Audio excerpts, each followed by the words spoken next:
SightShift Podcast, new format in effect.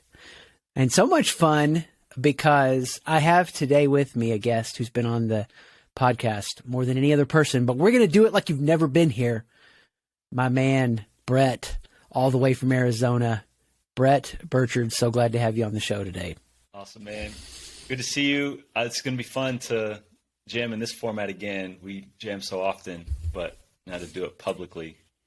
I assume that people enjoy that, but it'll be cool for us anyway. That's it. We're going to have a good time, and they get to listen in. So Bret is a man of much talent, and I feel like I've seen it in different cycles. And this current cycle he's in, he's just learned so much about how he shows up in the strength and presence of his leadership authority. So hopefully we'll get into that some. But just to give people some context, tell us what ChampionShift is. Tell us what that's about, and then I'll go into some broader stuff from there. Sure. Yeah, ChampionShift is the work I've been doing for several years, but more formally the last couple years, where help athletes and coaches develop confidence, resilience, and humility. They can compete and lead at the best of their abilities. And so it's kind of spun out of obviously work we've done together, and then combine that with my background in the sports world, coaching in the NBA and on the college level, and working with high-performing athletes, and just my interest and passion there. So I guess everything, all my experiences and background, and kind of merging together in one spot. Yeah. What was your first experience coaching in the NBA that made your head spin like, whoa, I'm in the NBA? Do you remember a moment like that? I mean, there were moments early on. Like my first week on the job with the Phoenix Suns was May 2010 in the Western Conference Finals against the Los Angeles Lakers. And I was an intern at the time, like holding a boom mic for the post-game press conference. And, you know, you just see the Kobe Bryants and Phil Jacksons like in real life, and which is kind of cool. I never got starstruck. Super short, right? Yeah, right. I never got super starstruck by anyone, but yeah, there were just cool moments along the way. Like I remember being in Utah, and we had a day off, and I was working out some guys at Utah's, arena, and in between that, some had left, and I was waiting on more to come, and it's just me in Utah Jazz's arena, like John Stockton, Karl Malone jerseys hanging in the rafters, me by myself in the gym. It's like, oh, this is so cool. Like NBA Finals games were played here that I was watching as a kid, and so those kind of moments were really neat and cool. Wow. So picturing you holding the boom mic all the way to on the coaching staff and then head coach of the G League team there in Arizona. Dude, that's some discipline and consistency. That's rising through the ranks. What was the most surprising thing to you being a head coach that you went, oh, okay. Obviously there are parts you expected. You grew up in it. Your dad did it. But what was something when you actually got in the seat for yourself that you went, okay, this is different than I thought it would be? Harder, simpler, any of that? Yeah. I think the demands from so many people when you're in that area of leadership, I mean, since then I've also like gone back to being an assistant, and like the pressure that you don't feel like you walk in the gym and every day somebody is looking for validation or affirmation, or you have to be on all the time. And every interaction you have with someone is communicating something about leadership or your vision or how you feel about them. And that's a heavy burden in the leadership space. And so sometimes it's like, I don't want to work at the office today just because I don't want to have to lead anybody right now, but feeling like you're always doing that. And so that's something I probably didn't account for. I felt good about the technical parts, the X's and O's and, the teaching and the basketball, but that level of leadership and the demands that are on it was, that was a surprise. Wow. I want to come back around to that. I want to help people get the context for what you're doing now, because you had this experience. The industry, of course, changed with COVID. You made a big change, wrote a book, really went full-time, full focus with ChampionShift. As you've done that and shifted into this world where you really are making your future, how has that been different from this burden of going in and feeling this leadership pressure? Similar, different, any of that? Well, I think the biggest difference now, diving into ChampionShift, kind of building your own future, is I've found that I have to be very sharp or clear, or my understanding of like the unique value I bring and offer has to be very, very much dialed in and communicated clearly. And that's been the biggest sharpening for me. I think to rise through the ranks of the coaching business, in hindsight, I had to win a lot of silly games, like politic games, status games, relationship games. Had some luck go my way, things like that. But it was, I was growing skills in that. But now, in the work I'm doing now, I feel like I have to be much more articulate and clear about what are my strengths, how do I authentically bring value, and how does that help other people? And the difference between being successful or not is being able to communicate that and deliver that clearly. So it's been really valuable for me to get a clearer focus on that, of cutting out fluff and extra stuff that might have looked like I was winning, but it wasn't really advancing me like I needed to or wanted to. So it's been a cool growth and a transition. Wow. Dude, you had so much there I want to unpack, but there was one statement you made that I know people listening to have felt before, especially in their career advancement. I'm advancing playing silly games, but it's not really growing me as a person. Like, what a huge awareness moment to be able to articulate, because are you getting where you want to go? Are you enjoying getting there? That's powerful. So what would you say now is the value you add, the clarity you're at currently? Yeah. Well, I think it falls under kind of two categories, really, is I help people focus in the midst of complexity, in the midst of a lot of solutions or a lot of options. I can bring clarity and focus.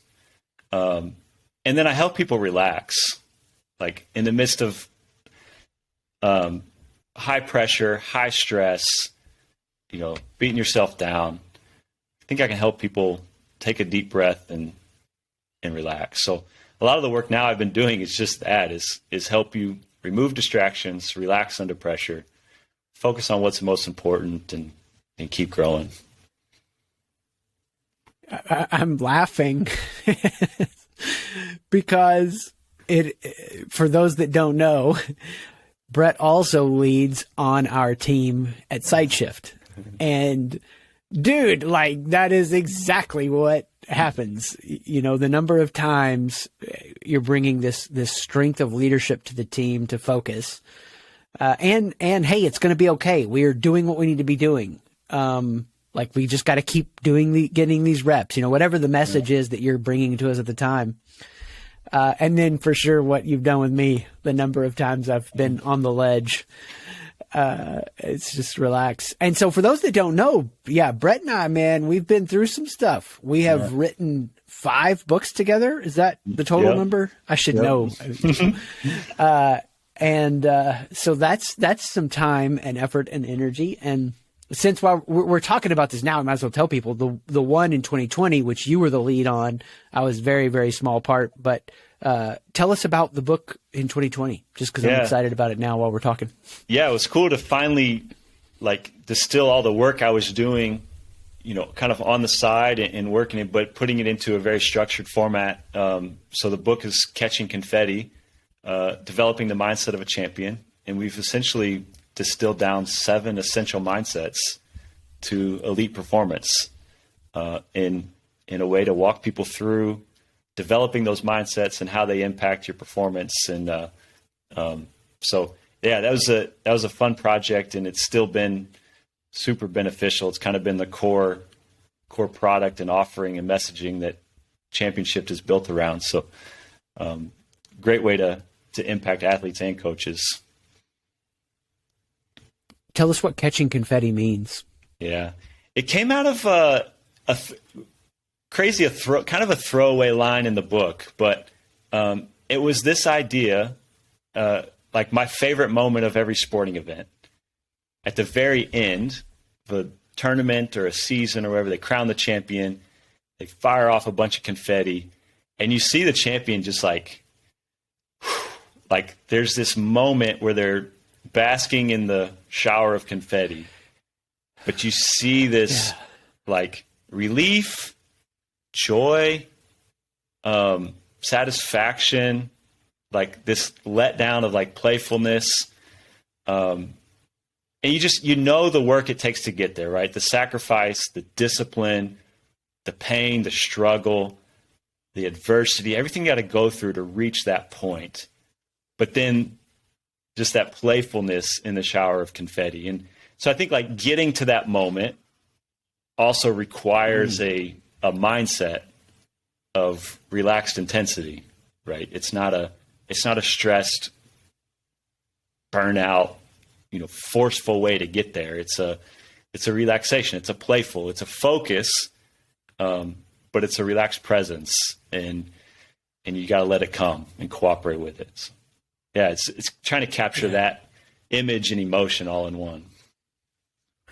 Honestly, dude, we've talked about the idea hundreds of times, and I feel like I just heard it for the first time. I mean, I saw myself in 2 different confetti moments, and I felt it, just like the relaxation and then the intensity to go get it. So I have to tell you what I saw, man, sometime. Well, one of them be easy, just like one of our books hits that we write in the future, and then it does a long tail effect on the ones we've already written, is a bestseller.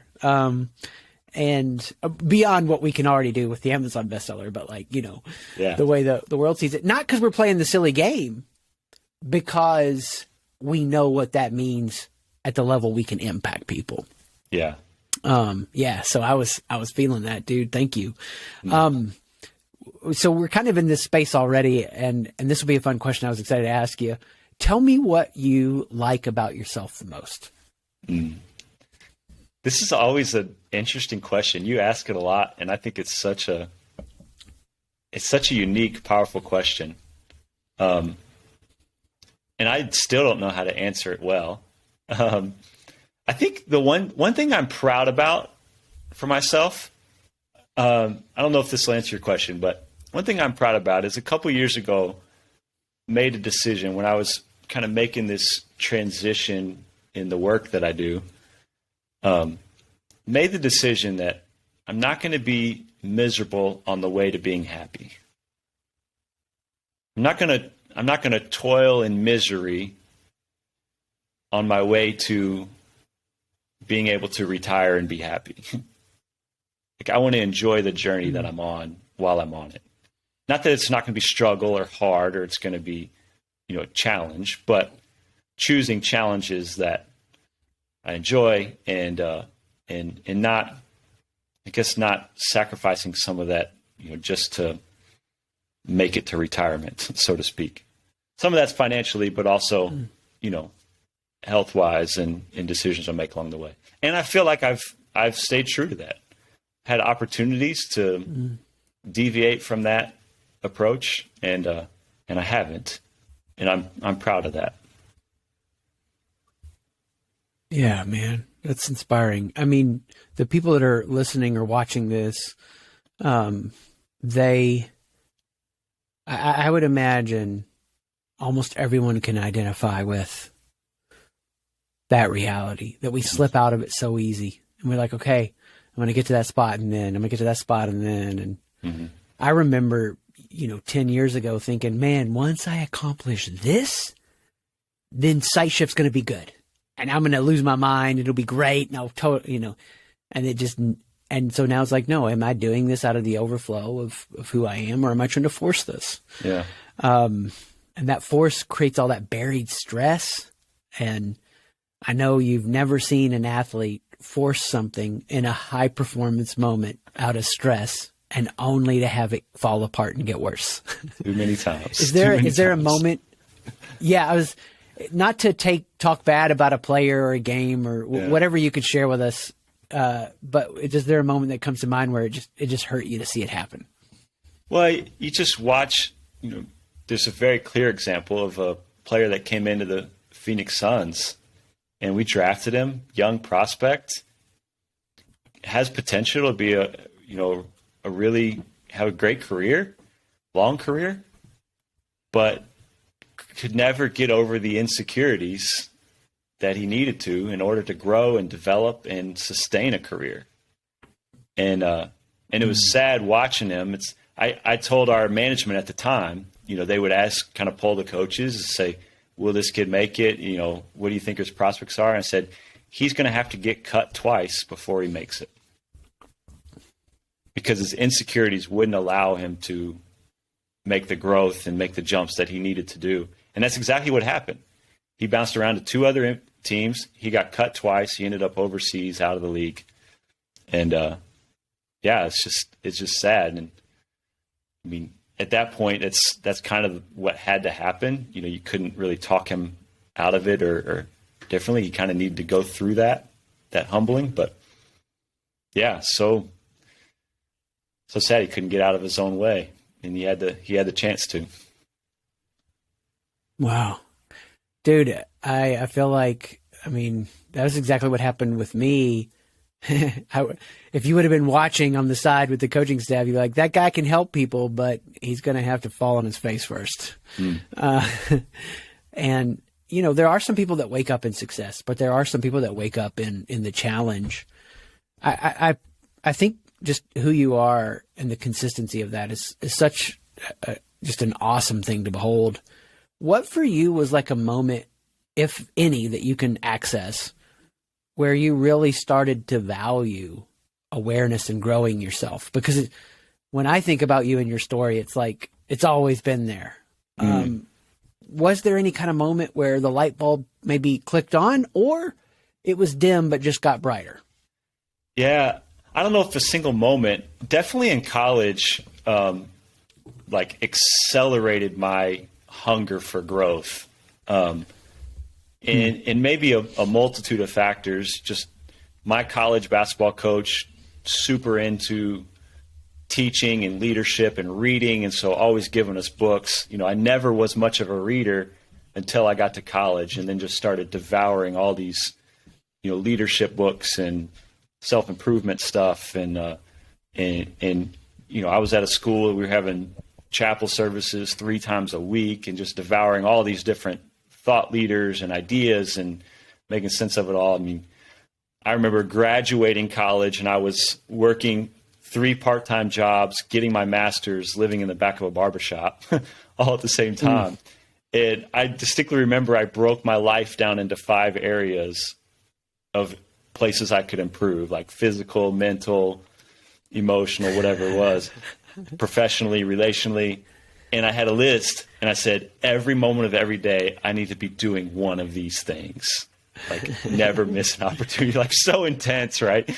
And so that's been there for a long time. And I think I've recently, since we started working together, have shifted that into awareness of it's not just a hustle harder, but a deeper rooted transformation, which has been great. But yeah, it's been there for a while. It's funny you say that, because I remember this was probably 6-8 years ago, and I was starting. We were already doing the work of SightShift and helping people, but I I wonder if I've always struggled with this thing of performance equaling my worth. Even in high school, when there's a couple years, I can picture it before that, but even in high school, there's a couple years where all I want to do is hang out with people. That was like it. There was nothing else I want to do. So I contacted a high school friend, actually. We happened to be talking, and I was just like, hey, man, what was I like in high school? I kind of have this impression of myself. And he's like, are you kidding? You've always been like, I got to get it all done right now. Yeah, it's so funny how we are who we are, you know, Yeah. we are Yeah. who we are. Yeah. But at least we can laugh at it and we're getting better. Speaking of getting better, you talked about the work and what's so powerful for people that are listening to this, especially that have been through Figure That Shift Out and are aware of SightShift, just to refresh and encourage them on leaning in and doing the work. What for you was like the biggest like aha moment? And then what's the lingering takeaway that you still hold on to the most? And obviously we've written books together. You could hit a million things. So I know. Sure. Yeah. I think, the biggest aha moment coming back to is the initial framework, the identity, mission, community. Identity overflows into mission, builds and attracts healthy community. I think framing it that way was so different from all the voices I was reading and listening to in college and beyond.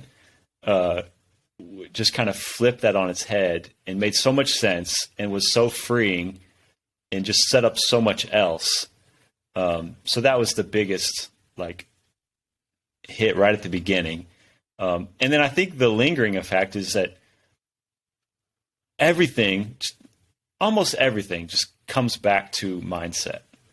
It comes back to this mental state. And I describe it, you would probably frame it a little differently, but I describe it as mindset. And you probably describe it as awareness, but like the reactions, the decisions, the mistakes you're making, the frustrations, the anger, it can all be traced back to this root of a healthy mindset.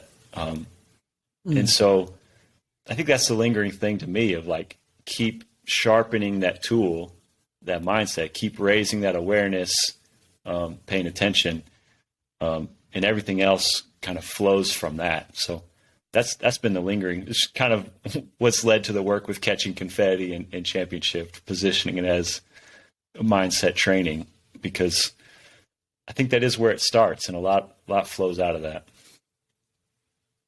I love it. Yeah. I mean, I resonate with it because even when I think about the summer, you know, obviously kids are in school now and summer's closing down and all that's changing. But when I think about the summer, there were just like a ton of moments on the porch early in the morning where the way I was processing it was what rot is being rooted out of me right now in my mindset.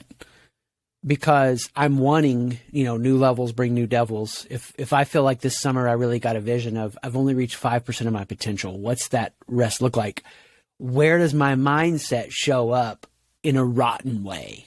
And it was really, and now because of spending 4 or 5 weeks around that, it's really wild to wake up in the morning and feel a new ceiling of clarity and confidence, because it's doing that root work. So whether we call it awareness, mindset, whatever, 1,000% with you. Love it. And I still track so deeply with the day that you called, we're working on the book. You were like, it's mindset training. And I was like, yeah. So you're on the money, man. You're on the money. That was like a 2 a.m. revelation in a hotel room. I wish I could remember the NBA city. It'd make the story so much better. But, oh, man, I remember that. I probably saved the notepad from the hotel desk where we started diagramming the 7 mindsets. Yeah. Right on, dude. You got to hold on to those moments because it's the clicking of that flywheel and you get that big click and you're like, yes, let's do it. When you think about like, obviously mindset's huge, people need it. And you think about where things are right now and what's going on, leaders that would be listening to this that are, whether they're, you know, inspired by athletic analogies or not, wherever you want to go with it, what would you say to them to help encourage them right now? a message, if you could get it out there on the airwaves, what would that be? Yeah.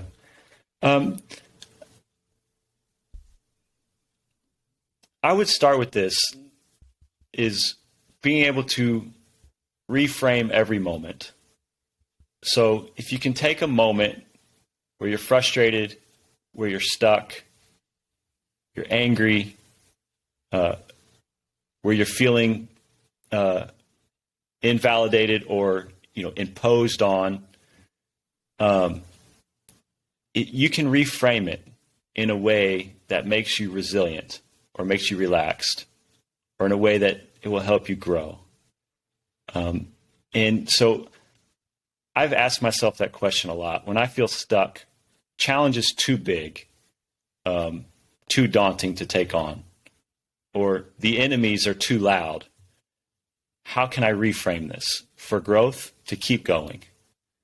And being able to do that, just take a moment, reframe it, because it does start in your mindset, right? That writer's block, that creative block, the ability to get buy-in from your team, the insecurity you feel sharing a new vision, whatever. It starts with your mindset. And if you can reframe it in a way that brings you energy and lets you keep going one more day, that's where I would start. Dude, that's awesome, man. That's awesome. How, if somebody brought you in to come in and do your one of your keynote talks, the one, I don't want to give away what it is, how would you speak to an audience to go deeper on that talk? Like, hey, if you have me come in, speak to your team, I'm going to take that message and do what with, so that they leave after 30 minutes with me. Yeah. The biggest thing I share is, drawing on my background in the MBA, but developing an MBA mindset. And we define MBA as next best action. And it's making the next right play. So it's getting out of those insecurities of, I got to do this to get validation, or, to prove something to somebody. It's where you end up just self-sabotaging. More bad decisions, lead to more bad decisions. So making the next right play, bringing your best self to the moment. So all those silly games that we play to advance, getting rid of those and finding your true authentic self and bringing that to the table. And then exposing yourselves to actions that'll help you grow. Being able to reframe every moment as a moment to grow. And so that's kind of how I frame my message. And the first starting point is developing that resilient mindset to keep going and keep growing. It's such a powerful talk. If I could wave a magic wand and get people exposed to two things that you do so powerfully, at the initial level, obviously there's stuff after they do more with you, but it's to get exposed to that message, and then to let you help these coaches really actively shape their culture, which I know is something you're really passionate about also. Tell us what you do with the Culture Sculpture workshop, just like a high level. Yeah, it's been such a fun workshop to do with coaches. And every time I do it, just come out of there with, even people that feel like they're farther down the road with defining their culture, come out of it like, feel like they've sharpened what they've got. And so, we essentially help coaches and teams discover their true core values, not just the values they stole from someone else that sound good and look on a wall, but like what's true to them in their sport and their success, how to communicate them effectively so people on their team can activate them and share them with other people, and it's embedded in their mindset, and then how to activate it in your culture. So it's not just words on a wall, but it's actual, comes to real life, and it's played out. So it's been a fun workshop. There's some challenging exercises through it. It's basically birthed out of when I guess no longer coaching with the Suns, and was like in this cave moment of trying to decide, what do I do best? How do I articulate it? What comes out of that? So what I did over the course of 6 months, I now can help people do in about 2 hours. So, and with a lot less pain than I went through. So it's been a really valuable exercise. Yeah, dude, that's the best stuff. When you compress it down like that and it's concentrated and you know you're guiding people through an experience. Where right now is Bret having to lead himself to his next best action? As vulnerable as you want to be, you don't have to share anything you don't want to, obviously, but life or leadership, wherever it takes you. Yeah. I think it's just, it's continuing to advance, where we're headed. I think, as I get deeper into the work with ChampionShift and with SightShift, realizing its potential, the impact that it could have, I'm also having to let go of a huge piece of my life. It's been a part of my life since the day I was born. My dad was a college basketball coach. I grew up in that world. I've never lived a year of life. I guess maybe one because of COVID, but I never lived a year of life where I wasn't marching through a basketball season. And so as we're kind of transitioning into this kind of work, like letting go of that part of my story, not my story, it's still a part of my story, but into this kind of new reality has been challenging. And the community hasn't changed. The impact hasn't changed. The mechanisms for delivering that impact have. How I show up in the community has a little bit. But it's something that was so ingrained in me so long. It's taking longer and harder to let go of that than I realized. Yeah. There's a statement that years ago showed up for me doing some work on a chapter ending. And until I grieve the new ending, I can't imagine the new beginning. It's like, that's a process. And I would say you can imagine a little bit, but like the really letting go, it's the turning in between the chapters where that page is so heavy. So that's inspiring, man. Thanks for sharing. And I can't imagine we would know it. Your friends would know it if you were desperately clinging to what was. And for whatever it's worth, man, it seems like you are not running from your past, but running to that bright future. And it inspires me to watch it all the time. It's a gift. If people wanted to connect with you more, where would you like them to go so that they can get more of what Bret is serving up? Yeah. The best place to go is ChampionShift.com. It's champion, SHIFT.com. And that's where all the work I'm doing with athletes and coaches lives. Get it. I get to see up close and personal that impact and that transformation. And so hopefully for those that are right on that edge, they're like, can he help me get there? Yes, he can. Yes, he can. Thanks for everybody being here. Thank you, Bret, for being here and for encouraging people. And I know there was something that they could take away that would help them make sense of where they are. You the man. Thank you.